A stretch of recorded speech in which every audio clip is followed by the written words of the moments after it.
नमस्कार दोस्तों, मेरा नाम है साहिल। आज की इस वीडियो में आपको बताता हूं कि आप आईफोन एक्स की सारी रिंगटोन कैसे डाउनलोड कर सकते हो। दोस्तों, सबसे पहले आपको अपने प्ले स्टोर पे आना है,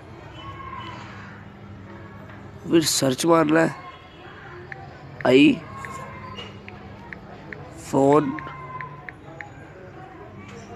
एक्स रिंगटोन।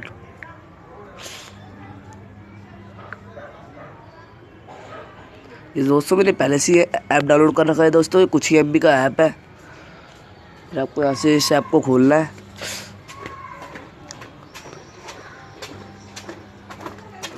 दोस्तों, ऐसे ही आप कोई सा भी ऐप डाउनलोड कर सकते हैं।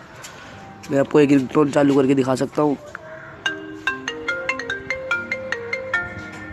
दोस्तों, ऐसे आप कितनी सारी रिंगटोन्स आप दोस्तों किसी को भी डाउनलोड कर सकते हो। दोस्तों, वीडियो पसंद आई तो लाइक और शेयर जरूर करना और हमारे चैनल को सब्सक्राइब जरूर करना। Thank you, have a nice day.